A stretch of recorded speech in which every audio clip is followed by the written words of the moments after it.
Perfect Community Conference. I'm so excited to see so many folks bouncing in here right at 10:30 Eastern or 7:30 Pacific. I was joking yesterday that I'm usually on the West Coast for this conference, and so this is so nice. It's 10:30, and so I'm so thrilled to be with all of you today. We have an incredible day. I hope you all are feeling refreshed and excited after our time together yesterday. We discussed so many incredible online giving strategies with Dana Snyder, QGive, Constant Contact. We also got some incredible major gift and relationship building advice from Ria Wong and Brian Crimmins and Nathan Chappelle. And of course, we got to hear from the incredible Tysley Williams and Joan Gary. And I would love to know, for those of you guys jumping in right at the start of the day, what were you surprised to learn yesterday, or which speaker really influenced your thinking the most? Drop it in the chat. I'm sure it'll be great to hear from everyone, some highlights, what you're thinking about 12 hours later, just to sort of keep us flowing and going from our time together yesterday. Today, you guys, we have an incredible day planned. So we get to start today with the amazing speakers that you already get to see in front of you right now, Jeff Schreifels and Karen Kendrick, and I'll introduce them in a moment. We're going to be talking about what fundraising needs to embrace in terms of a more collective culture. And then we'll have some incredible thought leader sessions from Sandra Allen, where you're going to learn more about calendar planning. Erica Wastorp, you're going to talk about monthly giving. Sabrina Walker Hernandez is all going to talk about stewardship beyond the thank you. And you're going to learn some tactical and technical tools as well around streamlining your calendar in Donor Perfect and using the monthly giving process, the monthly giving product and process. And do not forget, at the very end of the day today, we are going to wrap with a community happy hour in the DP room. There will be a closing reception at the end of the day today, where we're just going to get to spend some incredible time together reflecting on these amazing 2 days. So let me kick us off by introducing the two incredible speakers that you are seeing in front of you right now. So first, we have Jeff Schreifels, a principal at Veritas Group. For more than 32 years, Jeff has been developing, planning, and executing strategic fundraising and marketing programs. He served as development director at several nonprofits and was the senior strategy director at the Domain Group, where he helped to develop record-setting fundraising programs for the agency's largest clients, in addition to serving the community in a variety of charities. And then we're also joined by the incredible Karen Kendrick, who has a master's degree in education and counseling and 2 leadership coaching certifications, something very near and dear to my heart. She has spent over 20 years in nonprofit fundraising, working in the higher education and social services sectors. And additionally, Karen has worked as a fundraising coach, consultant, and educator for more than a decade. In her time inside the nonprofit sector, she served as a program director, director of development, major gift officer, and executive director, which I'm sure so many of you can relate to, doing a variety of roles like that. And given her experience across fundraising, program execution, and administration, Karen has a passion for supporting fundraisers and nonprofit leaders to have a balance of technical and emotional intelligence tools to live whole, authentic, and successful lives. I could not be more excited for this session, so please join me in welcoming Karen and Jeff. Karen and Jeff, it is so wonderful to have you here with us this morning. Thanks, Mallory. It's great to be with you. We'll chat later about our passion. I know. I'll play later. Have a great session, you guys. Have a wonderful day, everyone. Thank you. All right. I believe we are presenting. All right. So here we are. This is me. You've already heard about me. And we're going to have a great time, Karen. Yes. This should be a really fun session, and really interested in hearing and answering a bunch of questions from everyone. Mm-hmm. And I'll just add, this is something Jeff and I are really learning about and excited about. So we're happy to share this with you. Okay. So we've worked with hundreds of organizations over the last decade, and we've seen how powerful a relational fundraising approach can be. But many organizations are stuck in a culture that values money over relationships, which is holding your organization back from its true potential.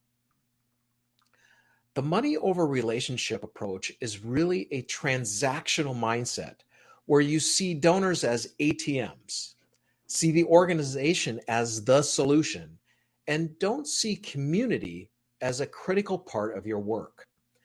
This mindset can show up in a variety of ways, including having systems that don't support the donor journey, only communicating with donors about giving, not incorporating your donors' passions and interests into your strategy, and pursuing money at all costs. So, what happens when you have this kind of mindset and culture in your organization? Well, a lot of very significant and impactful things start to happen, like donors who stop giving as much or leave your organization altogether. Staff burn out and leave because they're being crushed by the pressure to just get the money. For those that stay, there's no joy in their work. And you'll also find that the people you're committed to serving aren't actually being helped. If your organization is approaching the problem with a mindset that you know best, and those being served don't have a seat at the table, then those with experience and expertise are not guiding the solutions. That savior mentality, couched in doing good, only causes harm. Overall, you'll find that your organization's growth is minimal or stagnant at best because you aren't nurturing relationships with the key people in your community who have to be working together to achieve your mission. That's right. And this isn't just some anecdotal impact. We're actually seeing this in the numbers. In fact, just recently, the Fundraising Effectiveness Project reported significant and shocking declines in both major gift and mid-level revenue. On top of that, we've seen substantial turnover issues across the nonprofit sector, with organizations struggling to find good candidates and retain them. This is really unfortunate truth is that this doesn't have to be your reality. The revenue declines and turnover issues you are likely also facing are not inevitable. All right, so let's dive in. And the first step in changing your future is to shift your mindset, moving out of a transactional perspective and into a relational one. When you're focused on building meaningful and authentic relationships with your donors, your internal team, your community at large, here are some of the things that come out of that. Everyone at the organization understands the donor's interests, passions, and communication preferences.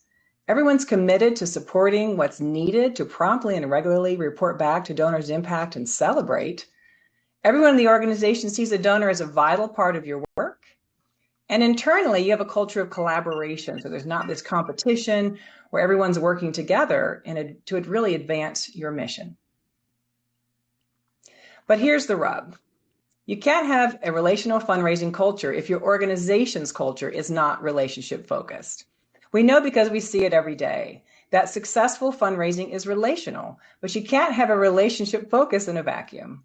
This kind of culture must permeate every aspect of your organization.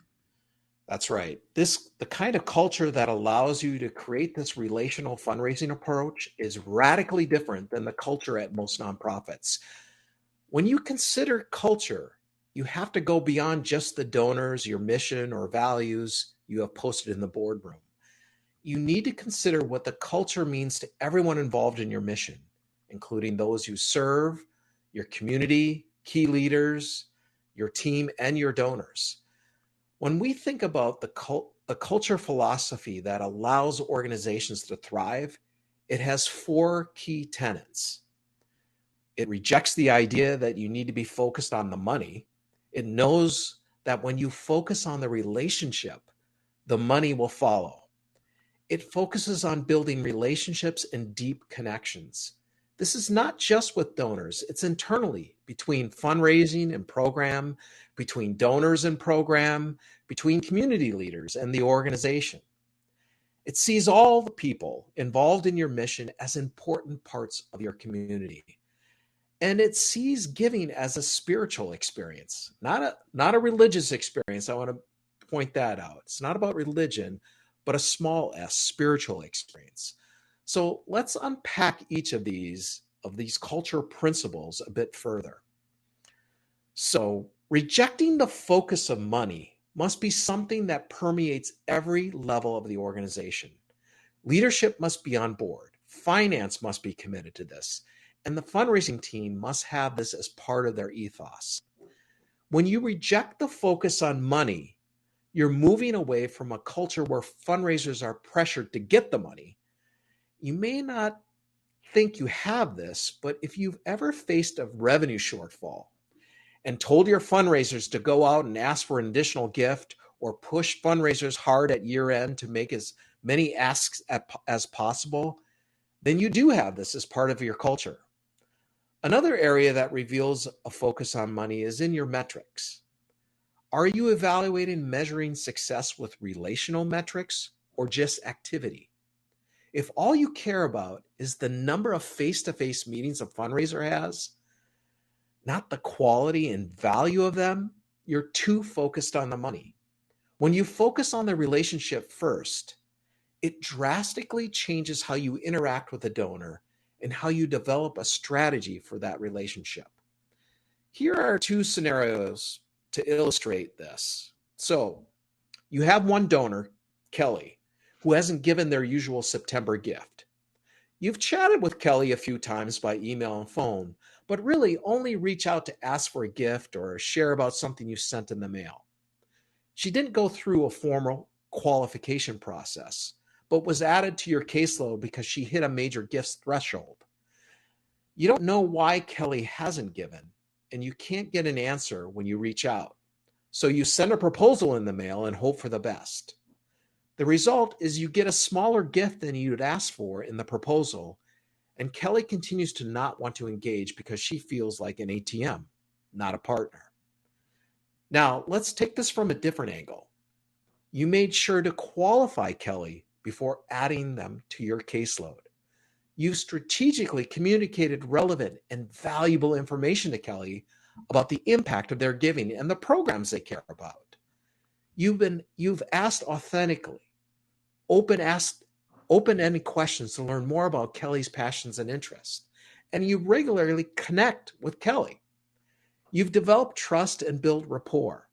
So when you reach out to Kelly about their usual September gift, you learn that Kelly's child just started college and money's a little tight right now. Instead of sending another ask, you align with Kelly to learn when they'd like for you to reach back out and if you'd like to send, like if she'd like for you to send anything over for a year-end gift. You honor and respect whatever that answer is and continue to nurture that relationship. And as a result, in the new year, Kelly is able to return to their regular giving and gives a larger than expected gift because you continue to connect their heart to your mission and you saw them as a human. Do you see how different those two scenarios feel? We've probably all responded like in the first scenario. We've done that. So don't worry if you haven't done that in the past. As you continue to reject the focus on money and prioritize a focus on your partnership with the donor, you'll move into this deeper, more meaningful level of relationship. So building meaningful and authentic relationships isn't just for your donors, as we said earlier. When you create a relationship-based culture in your organization, this kind of approach permeates everyone in your community. But so often we have a limited view of who really is in our community. Sometimes it's just our little fundraising team, and how to establish a deeper relationship.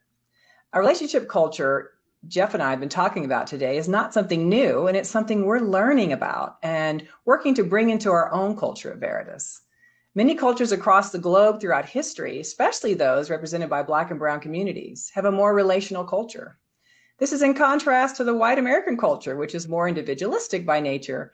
And in that culture, where many of us have grown up, there's competition and a drive to be the best, which can sometimes result in a lack of sharing ideas and resources, listening to a broad community, and sharing power. So if you're interested in learning more about this community-based approach, the community-centric fundraising 10 principles are a great place to start. So here are some questions you can start asking yourself, because everything we do at Veritas, we want to apply it to action. We want to help us all think differently and really process. So we're going to be asking questions throughout the time. Maybe jot some of those down. Think about this. How do you view other people within your community? Are you developing authentic relationships and establishing trust? What does that mean to you? What does that look like? And are you building a relationship where you both have input, feel heard, can bring your authentic self? So start thinking about that as we talk more in this presentation.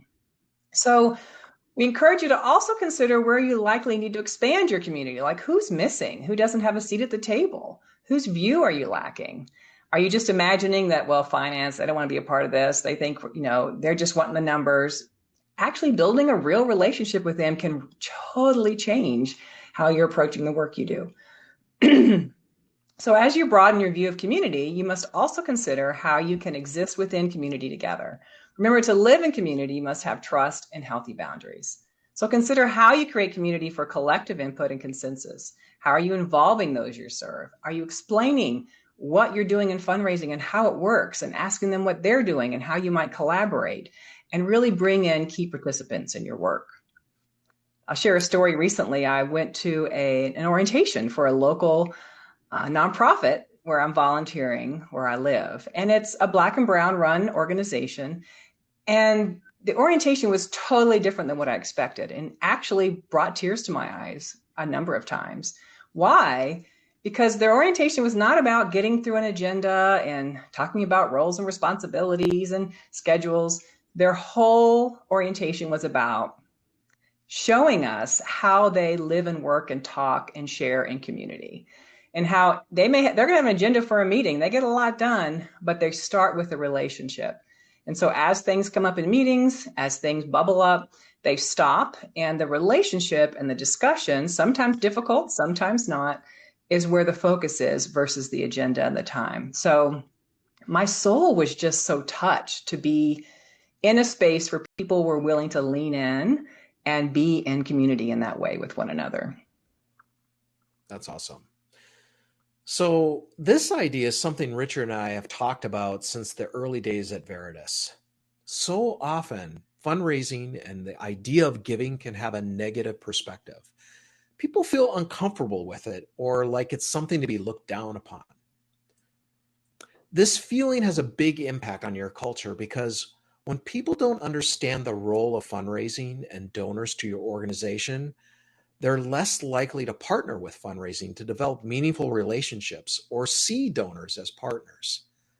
We believe that this piece can have a dramatic impact on your overall culture. When you move from seeing fundraising as begging to a spiritual experience for the donor that transforms the power of money, it feels radically different. Everyone in your organization needs to know and understand that donors need to give, and that your organization is a bridge that connects the donor's passions to one of the world's greatest needs. And that's really powerful. And when the entire organization is working to create a strong connection and partnership between your donors and your mission, that is when you see a tremendous impact. That's right, Jeff. Now, you may be in this training and have very little perceived power in your mind, in your organization. Maybe you aren't a leader in the way you think of leaders being, or you don't really manage any particular area. So how much can you really change? Anyways, well, I want to encourage you that you do have power. Every person on this call has the power to champion change and shift the culture within your sphere of influence. Take a moment to think about what you do have control over. Maybe it's how you interact with donors or how you connect with your program leads. You can ask program if those you serve have a seat at the table and provide input into programming. You have the power to change how you show up in those relationships. You have the power to open the door and invite more people in, even if it's just in small ways. So remember, every moment, every kind of change has a champion. Don't discount the incredible potential you have to champion change and begin to shift the tide in the culture at your organization. So for this last part of the presentation, we wanted to give you some actionable steps you can take to begin rethinking and reimagining the culture at your nonprofit organization. I first just want to emphasize that you shouldn't worry about doing all of these. Consider your sphere of influence and think about who else in your organization thinks like you do, who you could gather and get support and start some momentum. Where do you have power? And then find one or two of these ideas that you think you can execute. All right. All right. So we've worked with a lot of champions, people who are willing to bring others along and start to bring about change in their organization. Every one of you can be a champion for change by embracing these qualities. One, be someone who gathers information to advocate for change. Prepare your case and be ready to talk about it. Find other people who are willing to join you in advocating for this new idea. And always remain open to what others are sharing. Create a space to hear their fears, concerns, and questions.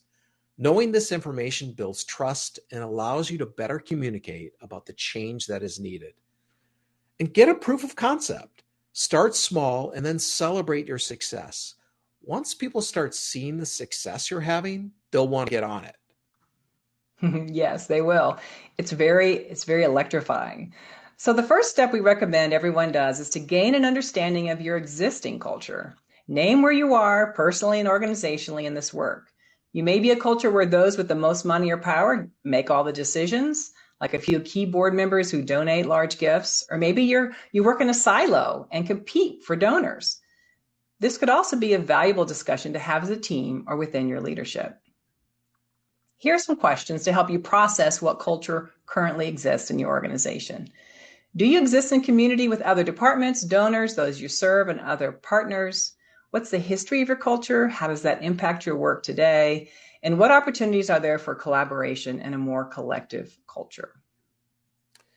If you manage a team or have the ability to bring the team together for a discussion, that can also be a really valuable step to start uncovering misunderstandings, cultural beliefs, and narratives that need to change. You may be surprised by what you uncover. Maybe there's this undertone that donors are just there to give you money. Until you know that, you can't start unpacking that belief and having conversations around shifting the perspective. Something you can do, no matter your role, is to build bridges wherever you have relationships. Ideally, you'll be able to gain buy-in and connection with leadership, but that may start with just some conversations with your supervisor or finding a like-minded leader elsewhere in the organization. Your board can be a big advocate for creating a healthier, more vibrant culture. As you create change and establish proof of concept, don't forget to engage your board as part of the community that is shifting your culture. And of course, continue to always build connections and relationships with different members of your community. There's an incredible impact when you connect donors and program, fundraisers, and those you serve. The options are endless, but the more connected we are, the more we create understanding, trust, and a joint commitment to the mission.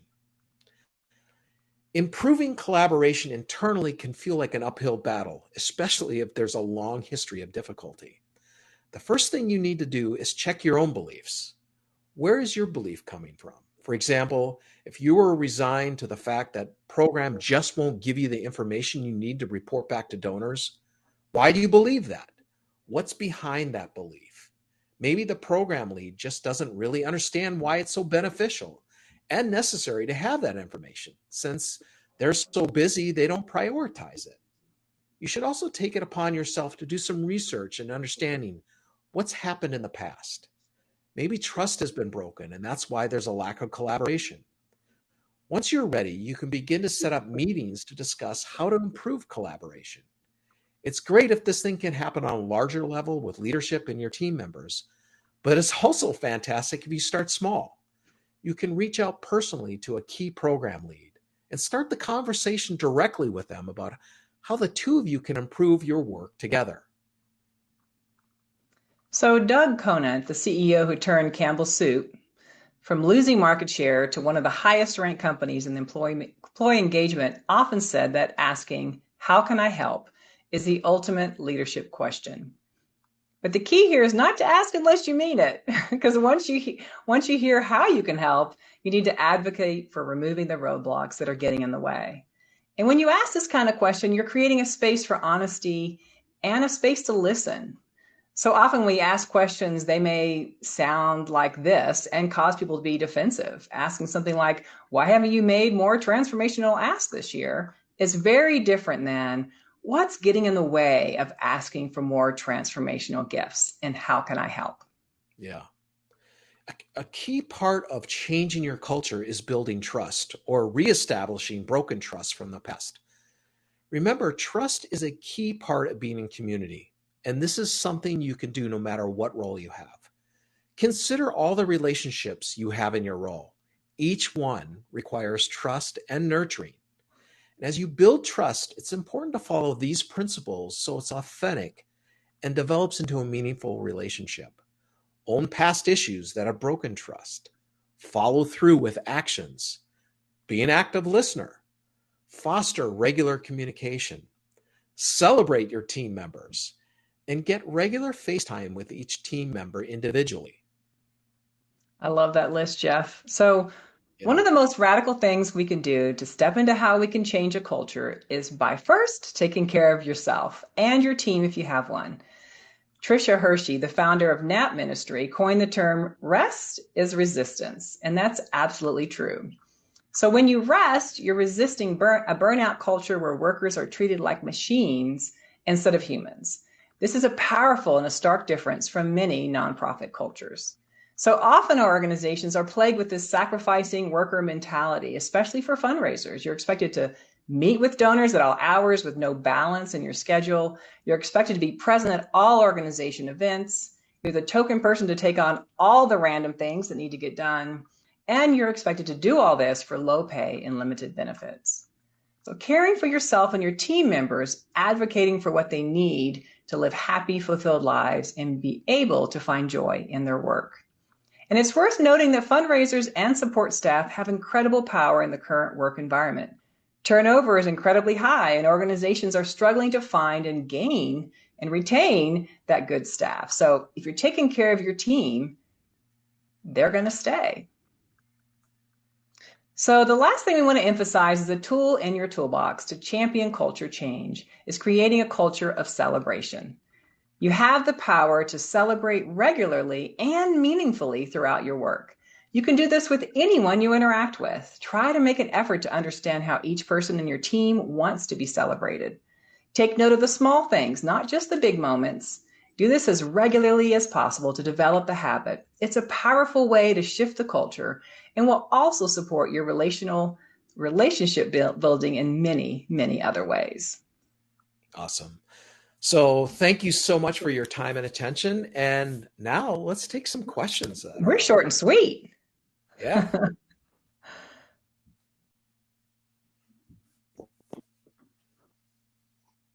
Hi there. How are you? Good to be with you. Oh, you too.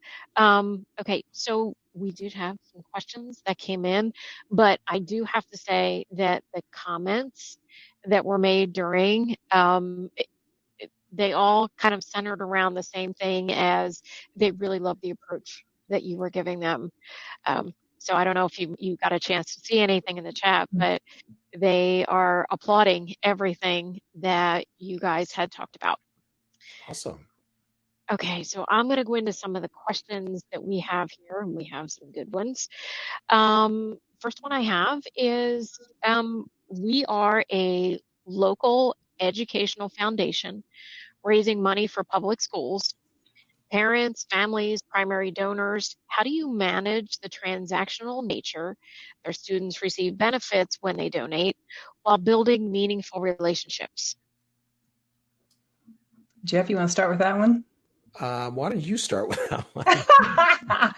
So they're asking about, what's the question again about how do we build meaningful relationships within that structure? Is that what? Yeah, managing the transactional nature of it all. Yes. Well, really, the story I was telling you all about the orientation I went to is a nonprofit that gives grants.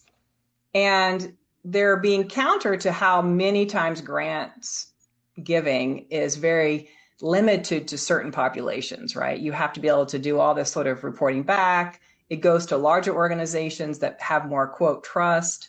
You have to prove that you're going to do all the things. And it's difficult for smaller Black and brown run or smaller organizations are many times not given those opportunities. So it would be interesting to look at and have people come in and say, what about our process isn't equitable? Who is left out?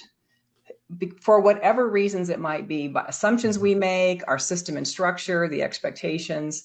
And there might be some really interesting aha moments and opportunities to support the community in different ways. Okay. All right, so from SF Heritage, what if you are friend zoned? So this was towards the beginning. In other words, your donor or staff person feels like they only owe you advice. They only owe you advice. Well, we talked a little bit about, we said it a little bit, qualifying donors, meaning we want to make sure that the donor wants a relationship, a two-way relationship with us, before we would actually put them in a major gift portfolio, let's say.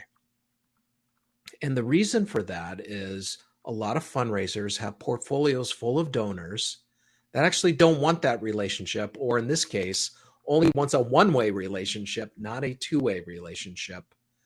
And in that case,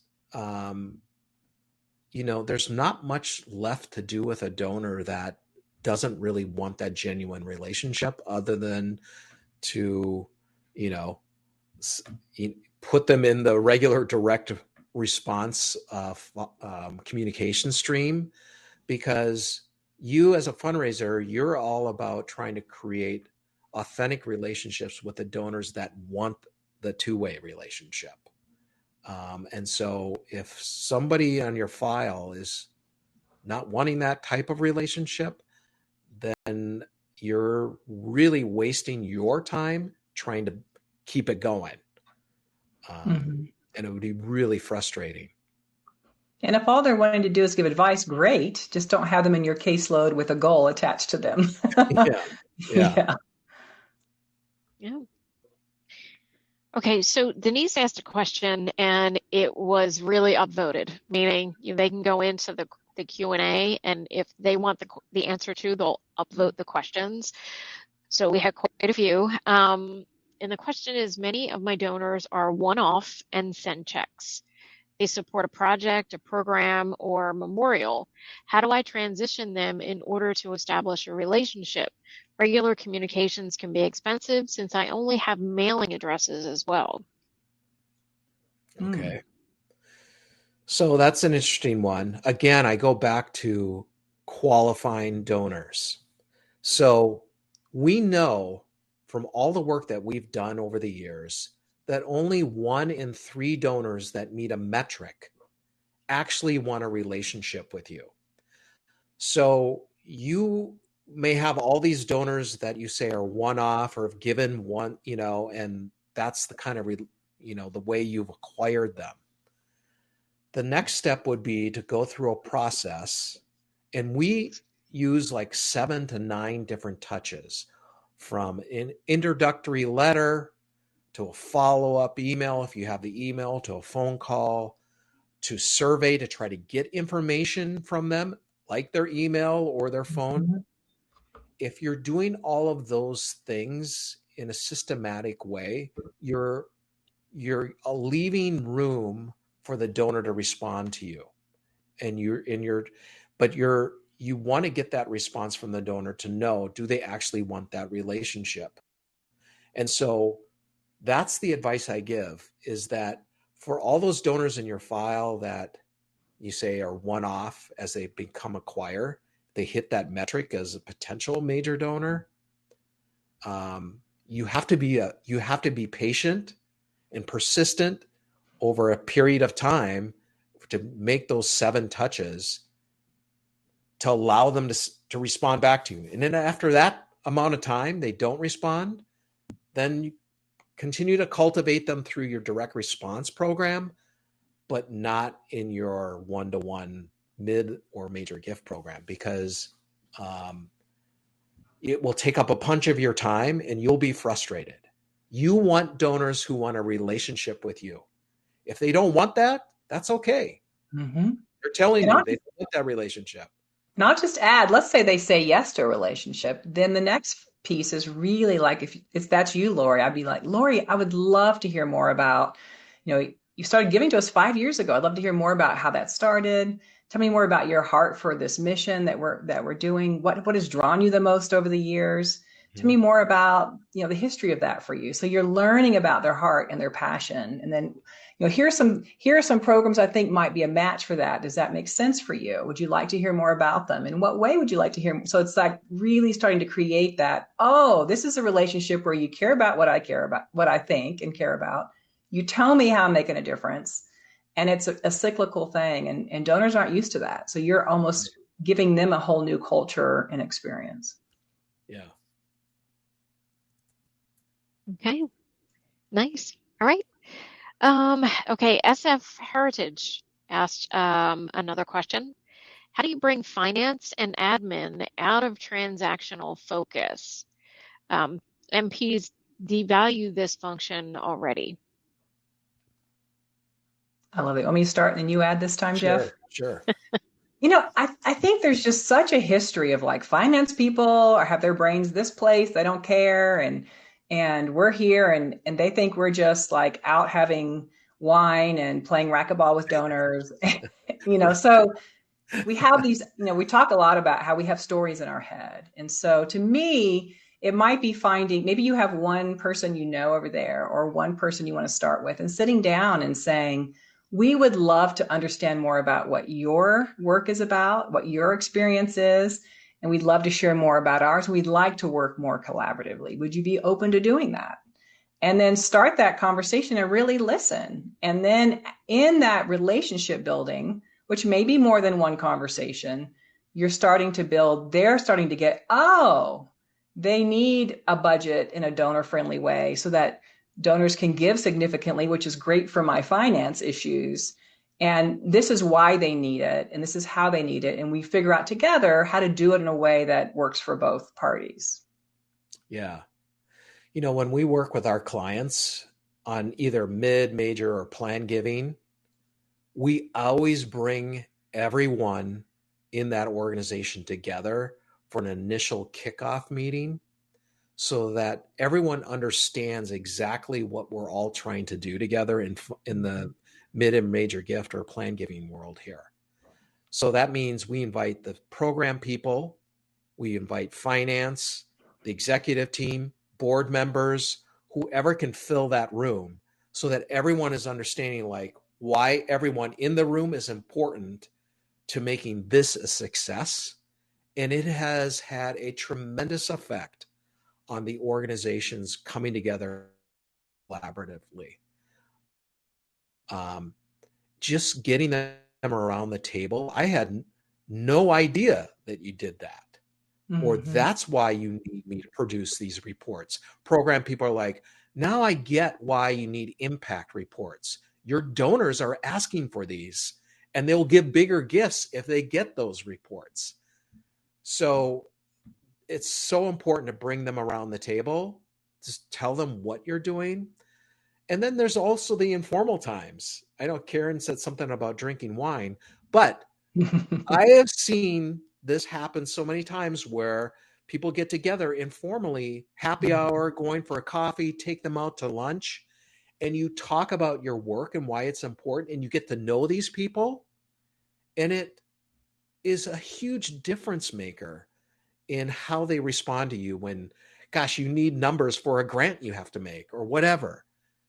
It's a big deal. And so there's formal things that you can do, but there's informal things that you can do. Mm-hmm. And we were talking about building relationships.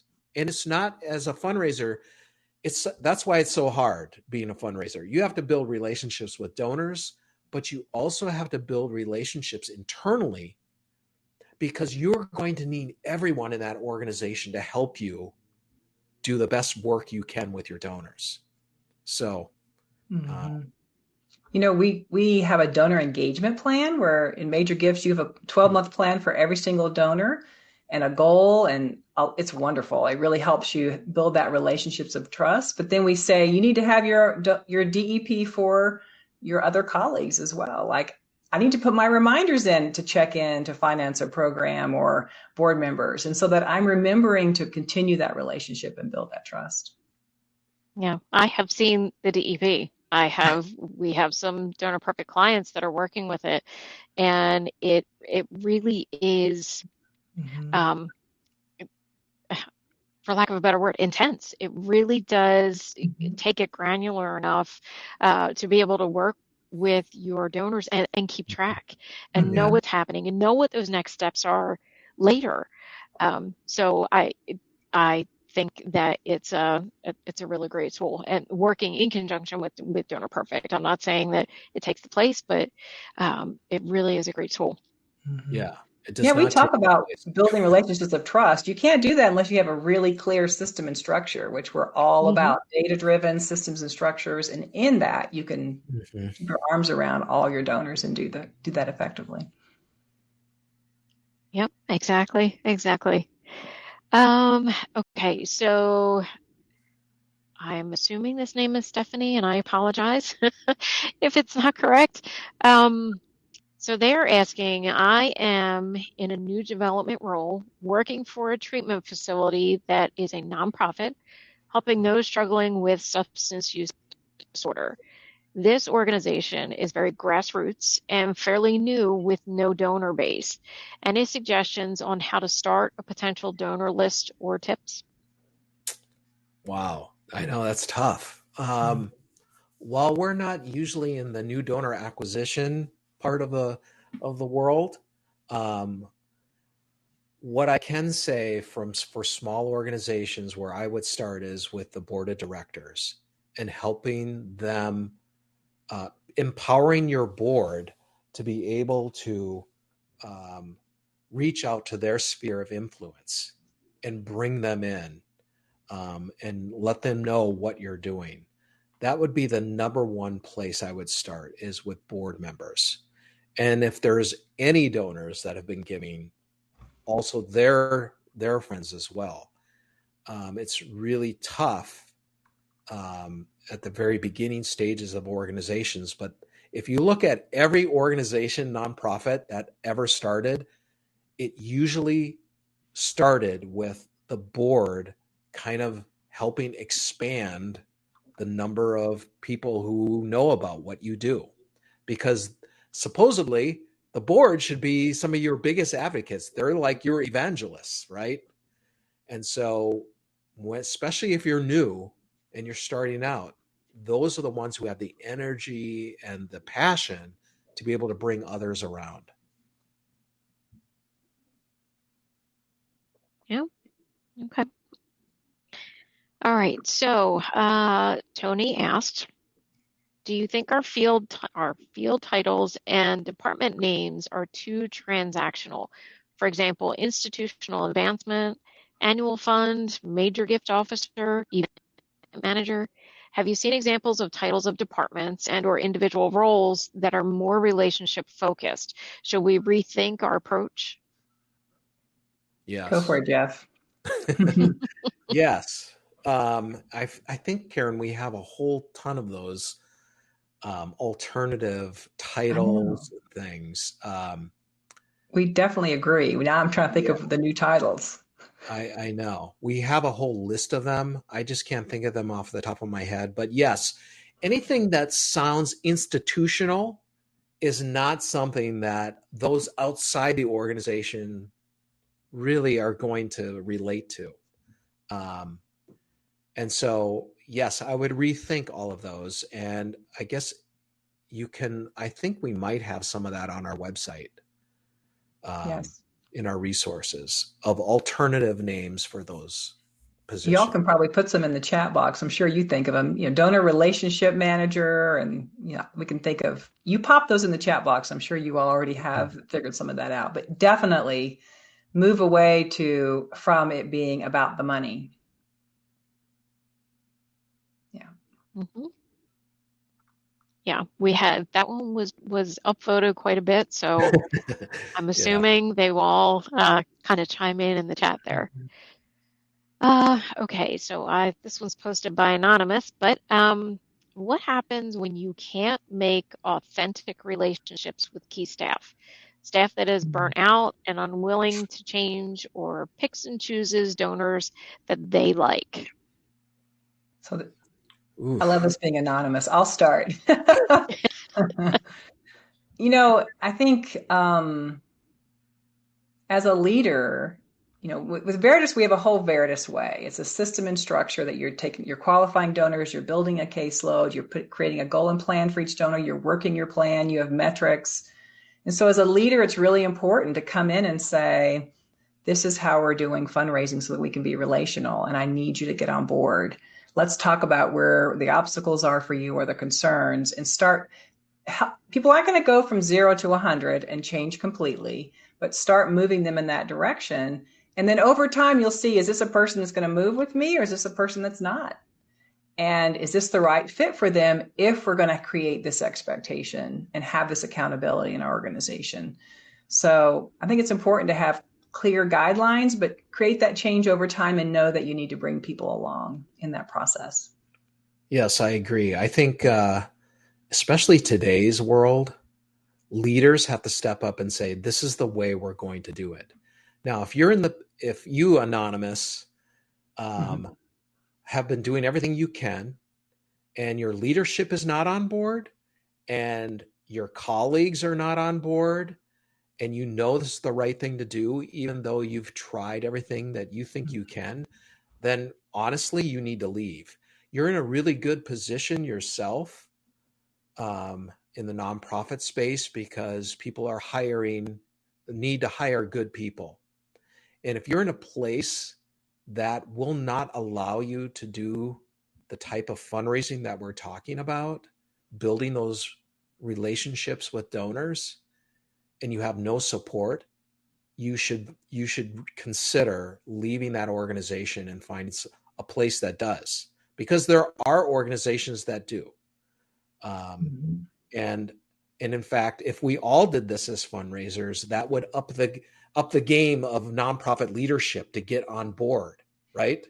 Because all of a sudden now leaders are saying, hey, why are all my people leaving across, what is happening? And we get the feedback that, oh, we're just about the money. We don't care about what the donors do. We're not going to have systems in place to help all of those things. I mean, this would help the sector actually start to move and start becoming more relationship focused. So that would be my advice. Okay. Well, we have a few minutes left, but I do want to comment because it looks like we have somebody asking about the DEP and getting a copy of it. It's been upvoted quite a bit, so I thought I'd let you, throw that out there. Let them know, all about your They donor can go engagement to, plan. they I'm can go to getting the Veritas. link. We can talk about it. If you can Jeff. get the link up, that's great. Or you can go to veritasgroup.com and go to the resources tab. And in that resources tab, you can download the DEP. Okay, looks like you have quite a bit that are like floating up the 100%, the clapping. I don't know if you guys are noticing it. Yeah, we do. But And it's they're not a happy with that. surprise. Everywhere we talk about this, all fundraisers are saying, gosh, we need a tool like this. Yeah. This is why we're talking to Donor Perfect, to put it into Donor Perfect. Yes, that is what we are working on. And we're hoping that that's something that helps our clients and helps you as well. So it will be a good marry to me. So Totally. yes, definitely. Absolutely. I popped our website resource spot onto the chat box for you all. Please go there. We have all that we talk about free in white papers, blogs, other resources. So check us out. We'd love you to get some support. Okay. All right. So we're down to about a minute. I don't know if either of you had, okay, so Karen, you posted that in the chat. And now somebody's asking for an email about those suggested titles that you had mentioned. Is that also going to be something in the resources that you just mentioned? There should be, but if you can get a hold of me at jeff@veritasgroup.com. Okay. All right. And just Looks say like what everybody, you need. yeah, everybody's excited. Make So us remember what they are. Good. Thank you all. Yeah. Yeah. Okay. All right, well, we are just about out of time. I want to thank you both for joining us today. This was a great session. We had some great questions as well. Yeah. We have some sessions coming up in about 10 minutes, so we have a little bit of a break in there. If you want to jump into a lounge or head in other directions, please do so.